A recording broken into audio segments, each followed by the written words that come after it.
Hello tout le monde, j'espère que vous allez bien. Aujourd'hui on se retrouve pour une vidéo assez spéciale puisque c'est une vidéo conseil sur être moins timide.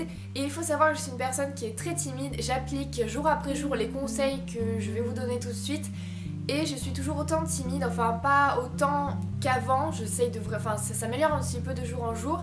Donc c'est pour ça que c'est un petit peu spécial puisque je suis toujours dans la période de transition de la personne timide à la personne à peu près normale. Du coup c'est un petit peu spécial comme vidéo parce que je pense pas que beaucoup de personnes vont faire cette vidéo. En tout cas on fait cette vidéo en étant toujours autant timide, etc. Mais moi j'avais très envie de simplement de faire cette vidéo. Ça fait depuis quelques semaines que ça me trottait dans la tête et j'avais très envie de vous donner les conseils que moi j'essaie d'appliquer jour après jour. Donc j'espère que mes conseils vont vous plaire, que ça va peut-être en aider quelques-uns et quelques-unes. Du coup je vous laisse tout de suite avec la vidéo. Le premier conseil en fait ça serait tout simplement de sourire aux personnes. Je vous en avais déjà parlé dans une de mes dernières vidéos où je disais que j'aimais bien de temps en temps sourire aux inconnus dans la rue. C'est assez positif et puis surtout que ça va renvoyer une image de vous un peu plus chaleureuse et ça va toujours aussi, les personnes vont vouloir plus vous aborder facilement puisque vous allez vraiment refléter une image de vous qui est vraiment très chaleureuse et c'est ça qui est vraiment très important. Je sais que quand on est timide, on a beaucoup de mal à sourire aux personnes puisqu'on a peur tout simplement que ce soit quelque chose de déplacé ou alors on n'ose pas.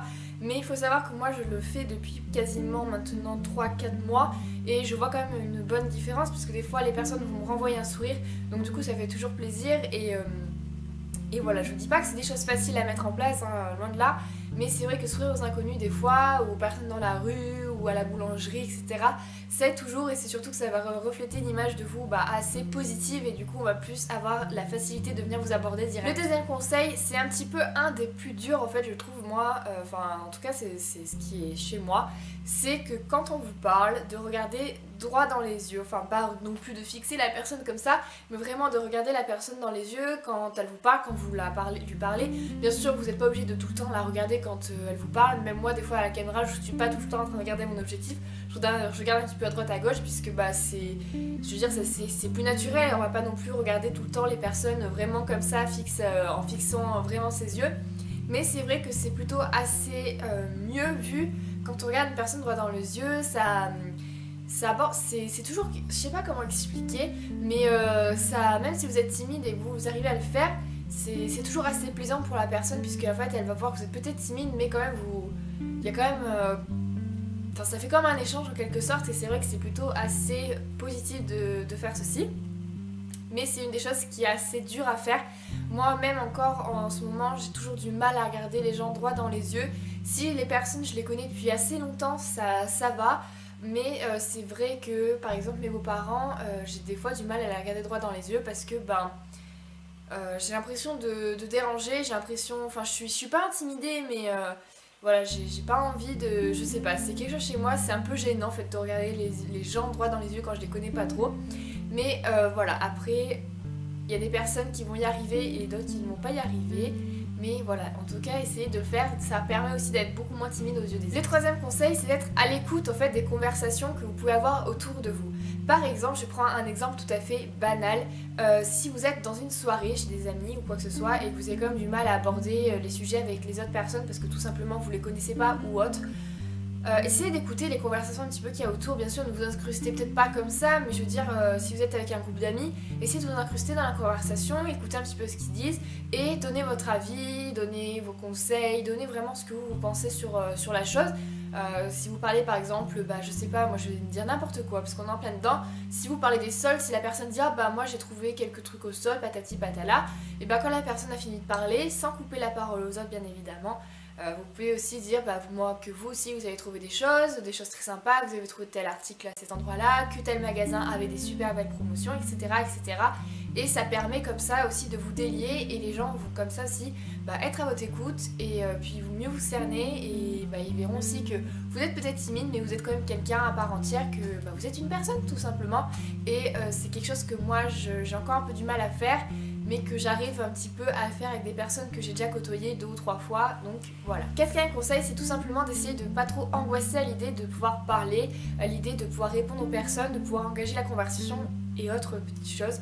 Tout simplement, en fait, moi je sais que moi j'angoisse beaucoup avant d'aller en soirée ou quand je suis tout simplement en soirée déjà, puisque je sais pas de quoi on va parler exactement, de ce qui peut être abordé comme sujet, etc. Et du coup c'est vrai que je suis assez angoissée, je sais plus trop ce que je fais et c'est vrai que je peux très vite m'angoisser toute seule. Du coup c'est vrai que c'est pas super top. Voilà, tout va bien. Et du coup c'est vrai que il faut essayer de, quand une personne va venir vous aborder, pour moins angoisser, et du coup de se calmer intérieurement, c'est d'essayer de regarder un petit peu ce qu'il y a autour de vous, d'essayer de se calmer, essayer de, voilà, de s'imprégner un petit peu de l'environnement que vous avez autour de vous. Ça va vous permettre du coup de vous calmer et du coup vous allez plus avoir la facilité de parler, de pouvoir répondre aux personnes et du coup aussi d'engager peut-être la conversation. C'est quelque chose qui est assez compliqué à comprendre parce que je pense qu'il n'y a que les personnes qui sont timides qui peuvent comprendre si elles ont aussi ce petit truc qui, dès qu'on s'approche trop d'elles ou dès que autre chose, on commence à angoisser. Donc voilà, mais en tout cas, essayez de s'imprégner de ce qui se passe autour de vous. Des fois, ça aide beaucoup à se calmer et du coup de pouvoir engager la conversation et continuer à parler avec la personne. Le cinquième conseil, c'est quelque chose que je pense que beaucoup de personnes ont déjà dû vous dire. C'est par exemple de parler en fermant les yeux. Vous allez fermer les yeux et vous allez vous parler à vous-même ou de vous regarder dans un miroir et de vous parler à vous-même. En fait, c'est un très bon exercice aussi que les personnes qui font du théâtre ont déjà sûrement fait ou le font toujours d'ailleurs, et c'est vrai que ça peut être un très bon exercice. Moi je sais que par exemple pour mes oraux, vu que je suis une personne très timide, je m'entraînais à me parler, pas spécialement du sujet que j'allais être, enfin du sujet auquel j'allais être abordée à mon oral, mais par exemple je me parlais à moi-même, par exemple je me présentais, bonjour je m'appelle patati patala, et je sais que ça aide toujours, surtout quand on a aussi par exemple des entretiens d'embauche, ça peut toujours aussi aider de simplement parler à devant soi et voilà, en fait de faire comme si le reflet de votre miroir en fait était une autre personne et du coup ça permet aussi des fois, je sais qu'il y a des personnes ça marche, d'autres non, mais je sais que moi ça peut marcher quand je sais que je vais avoir un oral ou quand je vais avoir un entretien d'embauche, je sais que ça permet du coup de créer un échange et du coup j'aurai plus de facilité à parler du coup devant la personne en question. Donc voilà, c'est un conseil qui peut être très très bon et je sais que parfois ça ne marche pas. Quand j'étais plus jeune ça ne marchait pas et maintenant c'est vrai que ça marche un peu mieux. Le sixième conseil, c'est un conseil que je pense que vous avez déjà entendu, c'est tout simplement d'imaginer les personnes auxquelles vous allez parler, d'être faites tout simplement sans vêtements, donc bien évidemment toutes nues, voilà je l'ai dit. Donc voilà, faut essayer d'imaginer ces personnes là toutes nues puisque des fois ça permet du coup de relativiser et tout simplement de se dire que ça peut être vraiment ridicule et je sais que moi des fois ça peut marcher. Ça m'est déjà arrivé d'essayer de m'imaginer ça parce que j'étais en totale crise d'angoisse intérieurement. Je me disais punaise, je sais pas quoi dire, ou il va engager la conversation, etc. etc. Et du coup, c'est vrai qu'en imaginant les personnes comme ça, et c'est vrai que des fois, donc je sais qu'il y a des personnes qui vont regarder ces vidéos et ils vont se dire mais est-ce qu'elle m'a déjà imaginé comme ça? Cette vidéo part un peu dans tous les sens là. Enfin passons. Du coup, des fois ça permet aussi tout simplement de relativiser et c'est vrai que des fois la timidité peut s'évaporer et on se laisse du coup tout simplement plus libre, on arrive plus à s'exprimer, etc. Le septième conseil, c'est quelque chose d'assez aussi très spécial puisque au fait, quand vous en avez l'occasion, essayez de montrer vos talents, les choses que vous savez faire, les choses que vous savez mettre en place, les choses que vous aimez, les choses que vous aimez, enfin voilà, toutes ces choses-là que vous aimez faire, que vous aimez...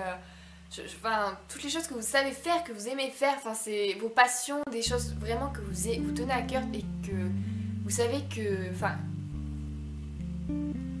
des choses auxquelles vous avez du talent. Par exemple, si vous aimez dessiner, essayez de montrer tout simplement l'intérêt au dessin, essayez d'engager la conversation sur tout ça, essayez de montrer votre talent là-dessus, essayez de montrer votre talent par exemple en faisant des vidéos, essayez de montrer votre talent quand vous prenez des photos, dites regardez, la dernière fois je suis allée à tel endroit et j'ai pris cette photo, etc.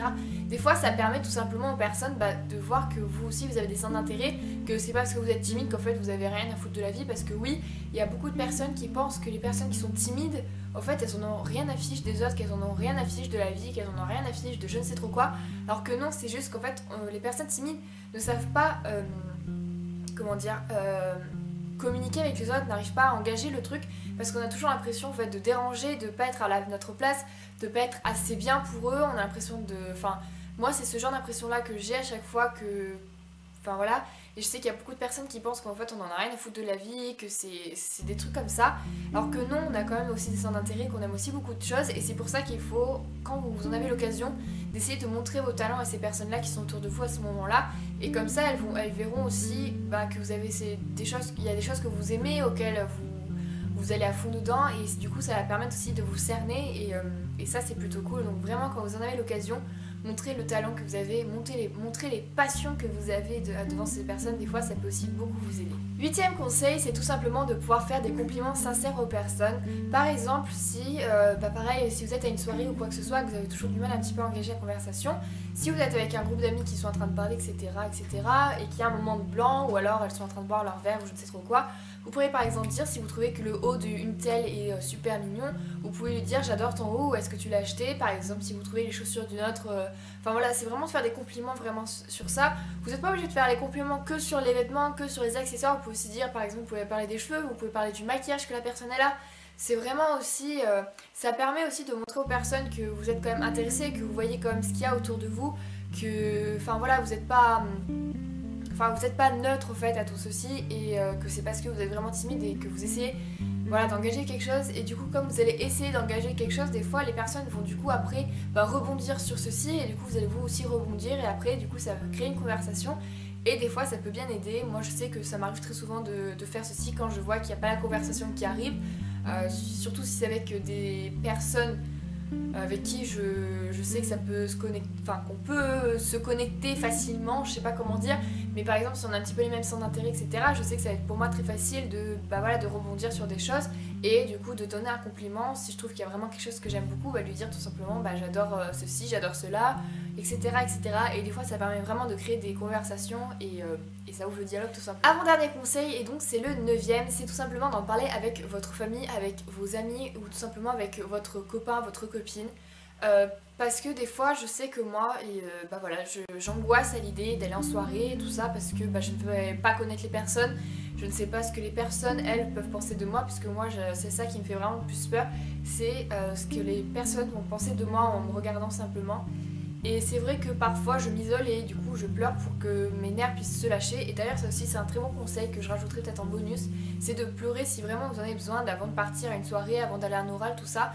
Pour se déstresser, si vous avez besoin de pleurer, pleurez. Si vous avez besoin de, je suis désolée de dire ça, mais de vomir, vomissez. Des fois je sais que ça fait du bien parce que déjà votre corps se sera libéré de quand même d'un poids, peut-être pas de tout le poids de votre timidité, mais une partie de votre poids de la timidité. Et du coup, des fois, ça permet aussi de mieux se sentir et de du coup plus se calmer et se caler aussi au niveau de la respiration, etc., etc. Donc ça sera aussi un autre sujet de conversation qu'on pourrait très bien aborder prochainement, sur tout ce qui est un peu l'angoisse, tout ça. Et voilà, tout simplement d'en parler avec des proches, des fois ça peut aider parce qu'ils peuvent du coup vous donner des conseils. Peut-être qu'il y a des personnes dans votre famille qui ont été très timides et qui du coup grâce à certaines choses le sont moins et peut-être qu'ils peuvent vous aider à vous ouvrir la voie. Moi je sais que par exemple mon copain quand on va en soirée généralement il m'aide à me calmer, il m'aide à vraiment essayer de trouver des choses. Voilà, je sais que moi ça m'aide beaucoup. Après vous pouvez en parler avec votre maman, vous pouvez en parler avec une amie, vous pouvez en parler avec une cousine, avec une tante. C'est vraiment avec une personne avec qui vous avez bien confiance et qui peut très bien vous conseiller. Et le dernier conseil, qui est donc le 10e, c'est tout simplement de faire des petits pas. Tous les conseils que je vous ai donnés, vous n'allez pas les faire dès demain matin en vous levant. Non, ça ne marchera jamais comme ça. Mais vraiment de faire chaque chose en son temps. Essayez tout d'abord de sourire aux personnes. Déjà ça, sourire aux personnes et regarder les personnes droit dans les yeux, on se comprend, c'est pas non plus les fixer, hein. Mais c'est vraiment, ça commencera déjà à avoir un échange en quelque sorte. Ça peut déjà vous aider si vous commencez à réaliser un petit peu, tout simplement à sourire et à regarder les personnes dans les yeux, ça peut déjà beaucoup aider. Et après, y aller tout doucement, vous n'êtes pas obligé d'y aller comme ça en un mois, voilà, c'est progressif. Moi je vous le dis, ça fait déjà plusieurs années que j'essaye de combattre ma timidité et je n'y arrivais pas vraiment. Mais déjà, de faire des vidéos sur YouTube, ça m'a permis aussi d'être beaucoup moins timide et de m'ouvrir un peu plus aux gens.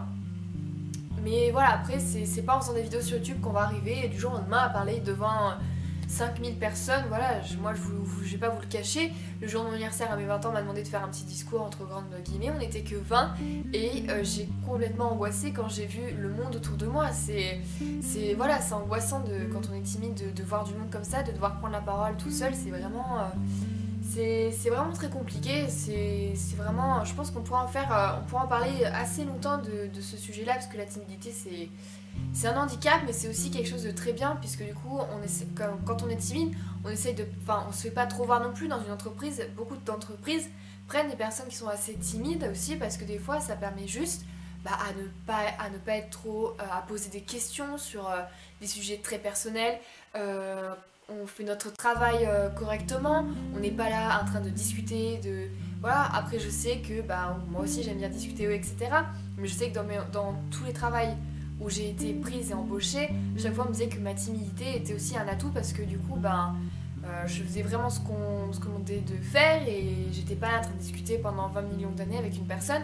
Je discutais avec, bien évidemment avec mes collègues, mais j'étais pas là toutes les demi-heures à arrêter de faire ce que j'étais en train de faire pour parler avec eux. Je continuais et voilà, j'étais assez discrète et c'est aussi ça que les personnes aiment. Mais c'est aussi très handicapant dans la vie de tous les jours. Par exemple, si vous avez un copain ou une copine, les beaux-parents, c'est très dur de pouvoir parler avec eux parce que vous n'avez pas envie d'être là à déranger, etc. Moi, je sais que quand je suis chez mes beaux-parents, je fais tout pour être le plus discrète possible, pour pas être remarquée ni quoi que ce soit, parce que je veux pas ça, je veux juste... mais voilà, mais c'est très handicapant parce qu'ils demandent aussi à vous voir plus, à vous voir vraiment tel que vous êtes, et c'est assez compliqué. Mais voilà, faire des choses petit à petit, ça peut marcher, et je sais que ça marche. Je le vois sur moi, ça marche beaucoup mieux, j'arrive plus à engager la conversation de temps en temps, j'arrive plus à continuer à rebondir sur d'autres conversations, et ça c'est vraiment cool. Donc voilà pour mes 10 conseils pour la timidité. En tout cas, si vous êtes timide, n'hésitez pas à me dire ça en commentaire, et voilà, je serai très contente. Et n'hésitez pas aussi à me donner du coup vos nouvelles dans 5-6 mois pour me dire si vous avez réussi un petit peu à combattre votre timidité, etc., etc. Je serais vraiment ravie de le savoir. N'hésitez pas non plus à aller sur ma page Facebook, puisque j'ai une page Facebook depuis que j'ai ouvert ma chaîne YouTube. Et depuis quelques temps, je reçois pas mal de petits messages d'abonnés. D'ailleurs, si les personnes se reconnaissent, je leur fais d'énormes bisous à ces personnes-là. Ça fait toujours plaisir de recevoir des messages par rapport à nos vidéos, de demander des conseils en plus, etc. Donc ça fait toujours plaisir. Donc le lien est en barre d'informations, je vous le mets comme tout le temps dans toutes mes vidéos, je le mets. Donc n'hésitez vraiment pas à aller voir sur la page Facebook et de venir poser des questions, etc. Il n'y a aucun problème là-dessus. N'hésitez pas non plus à commenter la vidéo puisque je réponds à tous les commentaires, je les valide et je les commente, etc. etc. Donc voilà, en tout cas on se retrouve normalement jeudi pour une prochaine vidéo si tout se passe bien. Et jusque là, prenez soin de vous, je vous aime fort et merci pour les 99 abonnés à ma chaîne, on est bientôt 100. Du coup je vais préparer un tag pour les 100 abonnés. Donc voilà, en tout cas je vous fais d'énormes bisous, on se retrouve jeudi pour une prochaine vidéo et jusque là comme d'habitude, prenez soin de vous, ciao.